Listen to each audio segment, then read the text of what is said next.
The Happy Prince and Other Tales by Oscar Wilde. Chapter 5. The Remarkable Rocket. Read by Abai. Read by Libby Gone. Read by Ellicat. Elizabeth Klatt.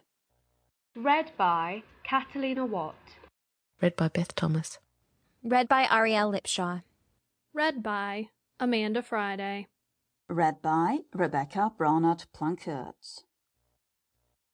The king's son was going to be married, and so there were general rejoicings. He had waited a whole year for his bride, and at last she had arrived. She was a Russian princess, and had driven all the way from Finland in a sledge drawn by 6 reindeer. The sledge was shaped like a great golden swan, and between the swan's wings lay the little princess herself. Her long ermine cloak reached right down to her feet. On her head was a tiny cap of silver tissue, and she was as pale as the snow palace in which she had always lived. So pale was she, that as she drove through the streets all the people wondered. "She is like a white rose," they cried, and they threw down flowers on her from the balconies. At the gate of the castle the prince was waiting to receive her. He had dreamy violet eyes, and his hair was like fine gold. When he saw her, he sank upon one knee and kissed her hand. "Your picture was beautiful," he murmured. "But you are more beautiful than your picture." And the little princess blushed. "She was like a white rose before," said a young court page to his neighbor. "but she is like a red rose now." And the whole court was delighted. For the next 3 days everybody went about saying, "White rose, red rose, red rose, white rose." And the king gave orders that the page's salary was to be doubled. As he received no salary at all, this was not of much use to him, but it was considered a great honor and was duly published in the court gazette. When the 3 days were over, the marriage was celebrated. It was a magnificent ceremony, and the bride and bridegroom walked hand in hand under a canopy of purple velvet embroidered with little pearls. Then there was a state banquet which lasted for 5 hours. The prince and princess sat at the top of the great hall and drank out of a cup of clear crystal. Only true lovers could drink out of this cup, for if false lips touched it, it grew grey and dull and cloudy. "It is quite clear that they love each other," said the little page. "As clear as crystal." And the king doubled his salary a second time. "What an honor!" cried all the courtiers. After the banquet there was to be a ball. The bride and bridegroom were to dance the rose dance together, and the king had promised to play the flute. He played very badly, but no one had ever dared to tell him so, because he was the king. Indeed, he knew only 2 airs and was never quite certain which one he was playing, but it made no matter, for, whatever he did, everybody cried out, "Charming! Charming!" The last item on the program was a grand display of fireworks, to be let off exactly at midnight. The little princess had never seen a firework in her life, so the king had given orders that the royal pyrotechnist should be in attendance on the day of her marriage. "What are fireworks like?" she had asked the prince one morning as she was walking on the terrace. "They are like aurora borealis," said the king, who always answered questions that were addressed to other people. "only much more natural. I prefer them to stars myself, as you always know when they are going to appear, and they are as delightful as my own flute playing. You must certainly see them." So, at the end of the king's garden a great stand had been set up, and as soon as the royal pyrotechnist had put everything in its proper place, the fireworks began to talk to each other. "The world is certainly very beautiful," cried a little squib. "Just look at those yellow tulips. Why, if they were real crackers they could not be lovelier. I am very glad I have travelled. Travel improves the mind wonderfully, and does away with all one's prejudices." "The king's garden is not the world, you foolish squib," said a big Roman candle. The world is an enormous place, and it would take you 3 days to see it thoroughly. Any place you love is the world to you, exclaimed the pensive Catherine Wheel, who had been attached to an old deal-box in early life, and prided herself on her broken heart. But love is not fashionable any more. The poets have killed it.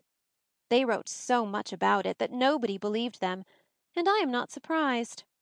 True love suffers and is silent. I remember myself once. But it is no matter now. Romance is a thing of the past. Nonsense, said the Roman Candle. Romance never dies. It is like the moon and lives forever. The bride and bridegroom, for instance, love each other very dearly. I heard all about them this morning from a brown paper cartridge who happened to be staying in the same drawer as myself, and he knew the latest court news. But the Catherine Wheel shook her head. Romance is dead. Romance is dead. Romance is dead, she murmured. She was one of those people who think that if you say the same thing over and over a great many times, it becomes true in the end. Suddenly a sharp, dry cough was heard, and they all looked round. It came from a tall, supercilious-looking rocket who was tied to the end of a long stick. He always coughed before he made any observation, so as to attract attention. Ahem, ahem, he said, and everybody listened except the poor Catherine Wheel, who was still shaking her head and murmuring, Romance is dead. Order! Order! cried out a cracker. He was something of a politician, and had always taken a prominent part in the local elections, so he knew the proper parliamentary expressions to use. Quite dead, whispered the Catherine Wheel, and she went off to sleep. As soon as there was perfect silence, the rocket coughed a third time and began. He spoke with a very slow, distinct voice, as if he was dictating his memoirs, and always looked over the shoulder of the person to whom he was talking. In fact, he had a most distinguished manner.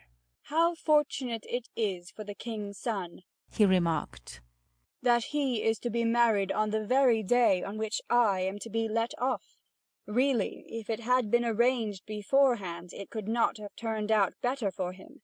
But princes are always lucky. Dear me, said the little squib. I thought it was quite the other way, and that we were to be let off in the prince's honour. It may be so with you, he answered. Indeed, I have no doubt that it is, but with me it is different. I am a very remarkable rocket, and come of remarkable parents. My mother was the most celebrated Catherine Wheel of her day, and was renowned for her graceful dancing. When she made her great public appearance, she spun round 19 times before she went out, and each time that she did so, she threw into the air 7 pink stars. She was 3 feet and a half in diameter, and made of the very best gunpowder. My father was a rocket like myself, and of French extraction. He flew so high that people were afraid he would never come down again. He did, though, for he was of a kindly disposition, and he made the most brilliant descent in a shower of golden rain. The newspapers wrote about his performance in very flattering terms. Indeed, the Court Gazette called him a triumph of pyrotechnic art. Pyrotechnic, you mean, said a Bengal light. I know it is pyrotechnic, for I saw it written on my own canister. Well, I said pyrotechnic, answered the rocket in a severe tone of voice, and the Bengal light felt so crushed that he began at once to bully the little squibs in order to show that he was still a person of some importance. I was saying, continued the rocket. What was I saying? You were talking about yourself, replied the Roman Candle. Of course, I knew I was discussing some interesting subject when I was so rudely interrupted. I hate rudeness and bad manners of every kind, for I am extremely sensitive. No one in the whole world is so sensitive as I am quite sure of that. What is a sensitive person? said the cracker to the Roman candle. A person who, because he has corns himself, always treads on other people's toes, answered the Roman candle in a low whisper, and the cracker nearly exploded with laughter. Pray, what are you laughing at? inquired the rocket. I am not laughing. I am laughing because I am happy, replied the cracker. That is a very selfish reason, said the rocket angrily. What right have you to be happy? You should be thinking about others. In fact, you should be thinking about me. I am always thinking about myself, and I expect everybody else to do the same. That is what is called sympathy. It is a beautiful virtue, and I possess it in a high degree. Suppose, for instance, anything happened to me tonight. What a misfortune that would be for everyone! The prince and princess would never be happy again, their whole married life would be spoiled. And as for the king, I know he would not get over it. Really, when I begin to reflect on the importance of my position, I am almost moved to tears. If you want to give pleasure to others, cried the Roman candle, you had better keep yourself dry. Certainly, exclaimed the Bengal Light, who was now in better spirits.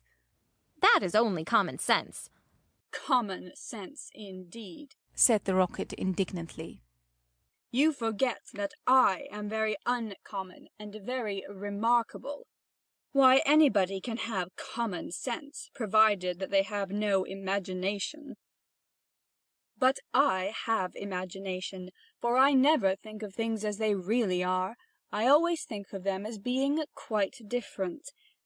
As for keeping myself dry, there is evidently no one here who can at all appreciate an emotional nature. Fortunately for myself, I don't care. The only thing that sustains one through life is the consciousness of the immense inferiority of everybody else, and this is a feeling I have always cultivated. But none of you have any hearts. Here you are, laughing and making merry, just as if the prince and princess had not just been married. Well, really, exclaimed the small fire balloon. Why not? It is a most joyful occasion, and when I soar up into the air I intend to tell the stars all about it. You will see them twinkle when I talk to them about the pretty bride. Ah, what a trivial view of life, said the rocket. But it is only what I expected. There is nothing in you. You are hollow and empty.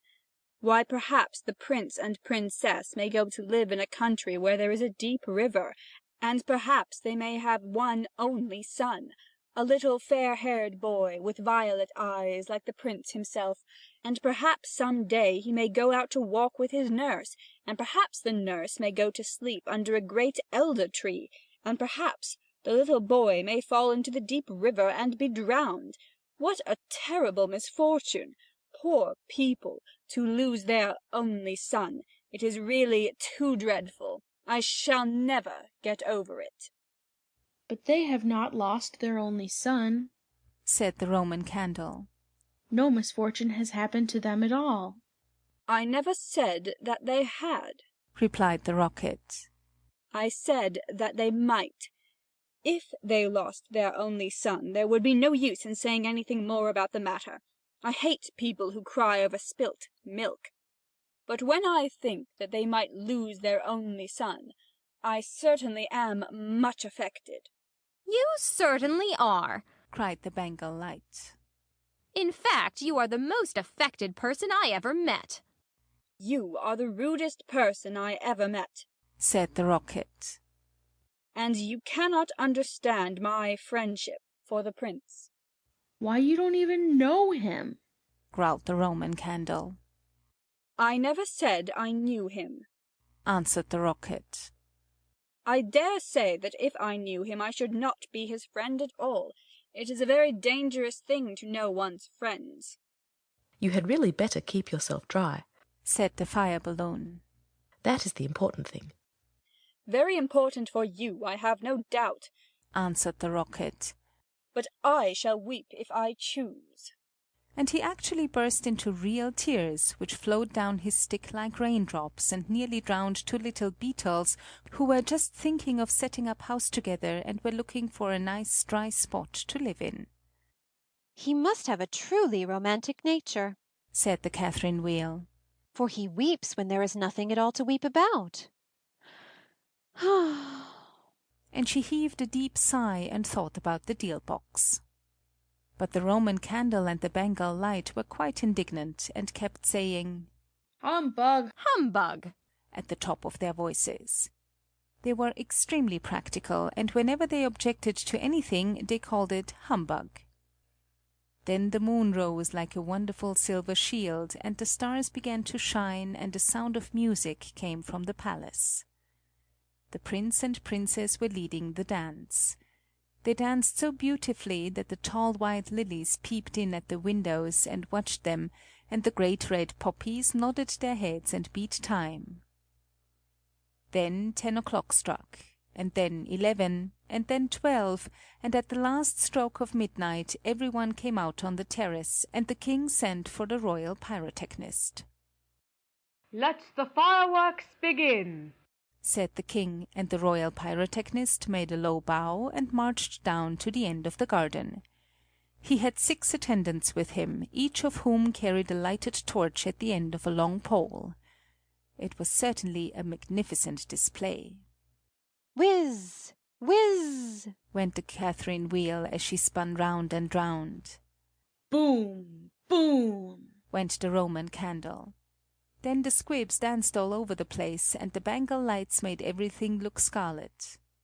Goodbye, cried the fire balloon as he soared away, dropping tiny blue sparks.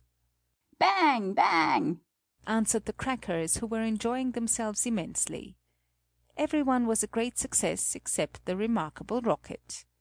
He was so damp with crying that he could not go off at all. The best thing in him was the gunpowder, and that was so wet with tears that it was of no use. All his poor relations, to whom he would never speak, except with a sneer, shot up into the sky like wonderful golden flowers with blossoms of fire. "Huzzah! Huzzah! cried the court, and the little princess laughed with pleasure.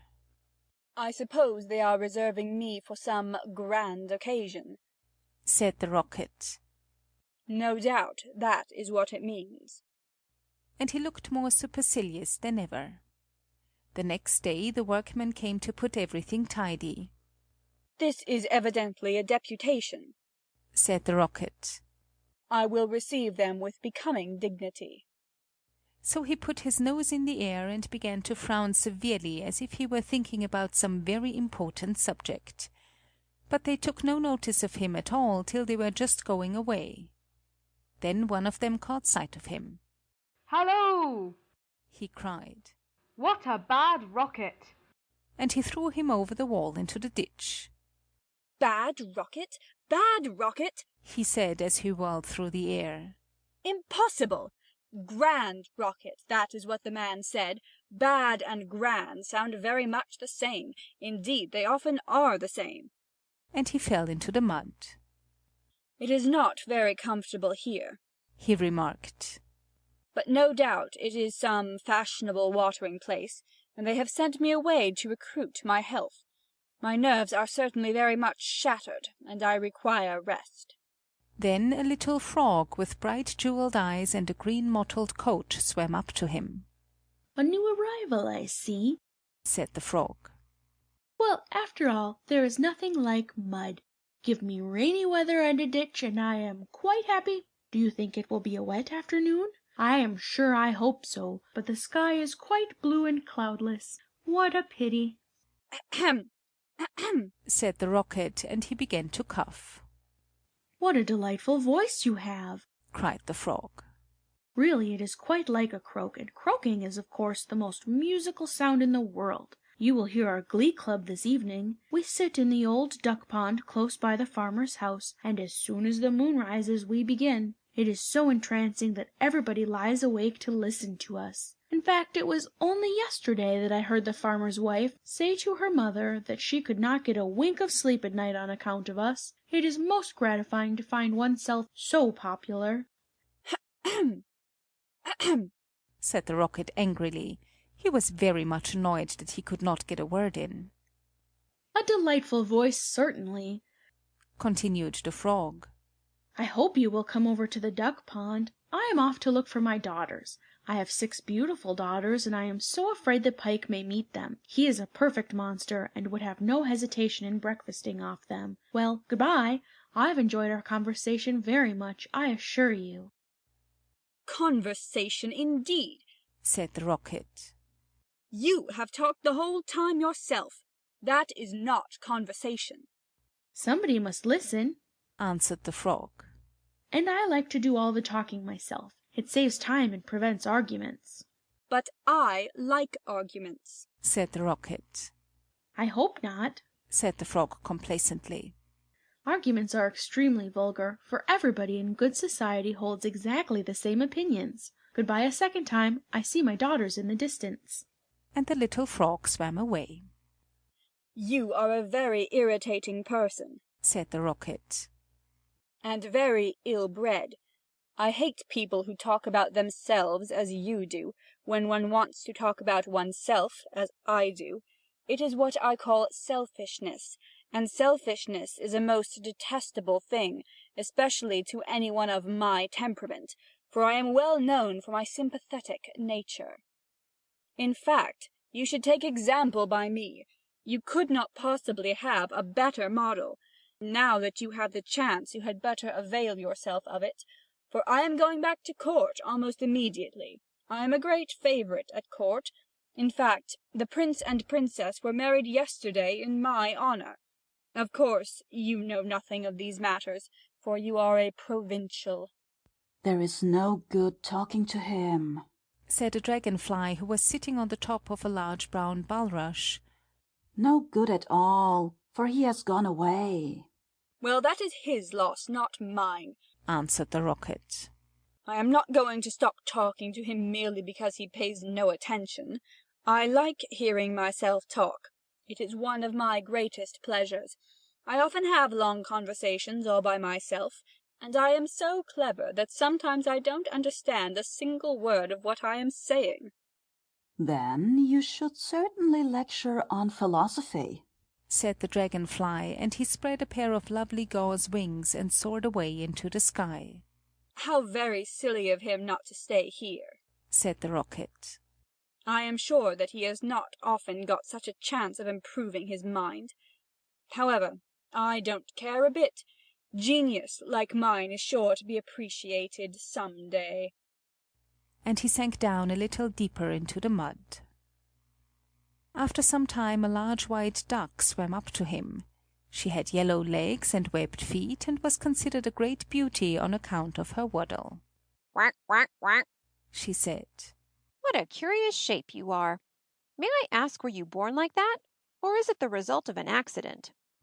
It is quite evident that you have always lived in the country, answered the Rocket. Otherwise you would know who I am. However, I excuse your ignorance. It would be unfair to expect other people to be as remarkable as oneself. You will no doubt be surprised to hear that I can fly up into the sky, and come down in a shower of golden rain. I don't think much of that, said the duck, as I cannot see what use it is to anyone. Now, if you could plough the fields like the ox, or draw a cart like the horse, or look after the sheep like the collie dog, that would be something. My good creature, cried the Rocket in a very haughty tone of voice, I see that you belong to the lower orders. A person of my position is never useful. We have certain accomplishments, and that is more than sufficient. I have no sympathy myself with industry of any kind, least of all with such industries as you seem to recommend. Indeed, I have always been of opinion that hard work is simply the refuge of people who have nothing whatever to do. Well, well, said the duck, who was of a very peaceable disposition, and never quarrelled with anyone. Everybody has different tastes. I hope at any rate that you are going to take up your residence here. Oh, dear no, cried the Rocket. I am merely a visitor, a distinguished visitor. The fact is that I find this place rather tedious. There is neither society here nor solitude. In fact, it is essentially suburban. I shall probably go back to court, for I know that I am destined to make a sensation in the world." I had thoughts of entering public life once myself, remarked the duck. There are so many things that need reforming. Indeed, I took the chair at a meeting some time ago, and we passed resolutions condemning everything that we did not like. However, they did not seem to have much effect. Now I go in for domesticity and look after my family. "I am made for public life," said the Rocket. "and so are all my relations, even the humblest of them. Whenever we appear, we excite great attention. I have not actually appeared myself, but when I do so, it will be a magnificent sight. As for domesticity, it ages one rapidly, and distracts one's mind from higher things." Ah, the higher things of life, how fine they are, said the duck. And that reminds me, how hungry I feel. And she swam away down the stream, saying, "Quack, quack, quack." Come back," screamed the Rocket. "I have a great deal to say to you." But the duck paid no attention to him. "I am glad to see that she has gone," he said to himself. "She has a decidedly middle-class mind." And he sank a little deeper still into the mud, and began to think about the loneliness of genius, when suddenly 2 little boys in white smocks came running down the bank with a kettle and some faggots. "This must be the deputation," said the Rocket, and he tried to look very dignified. "Hello!" cried one of the boys. "Look at this old stick. I wonder how it came here." And he picked the Rocket out of the ditch. "Old stick?" said the Rocket. "Impossible! Gold stick, that is what he said. Gold stick is very complimentary. In fact, he mistakes me for one of the court dignitaries." "Let us put it into the fire," said the other boy. "It will help to boil the kettle." So they piled the faggots together and put the Rocket on top and lit the fire. "Oh, this is magnificent!" cried the Rocket. "They are going to let me off in broad daylight so that everyone can see me." We will go to sleep now," they said. "and when we wake up, the kettle will be boiled." And they lay down on the grass and shut their eyes. The Rocket was very damp, so he took a long time to burn. At last, however, the fire caught him. "Now I am going off," he cried, and he made himself very stiff and straight. "I know I shall go much higher than the stars, much higher than the moon, much higher than the sun. In fact, I shall go so high that—" And he went straight up into the air. "Delightful!" he cried. "I shall go on like this forever. What a success I am!" But nobody saw him. Then he began to feel a curious tingling sensation all over him. "Now I am going to explode," he cried. "I shall set the whole world on fire and make such a noise that nobody will talk about anything else for a whole year." And he certainly did explode. Bang, bang, bang, went the gunpowder. There was no doubt about it. But nobody heard him, not even the 2 little boys, for they were sound asleep. Then all that was left of him was the stick, and this fell down on the back of a goose who was taking a walk by the side of the ditch. "Good heavens!" cried the goose. "It is going to rain sticks!" And she rushed into the water. "I knew I should create a great sensation," gasped the Rocket, and he went out. End of chapter 5. End of The Happy Prince and Other Tales by Oscar Wilde.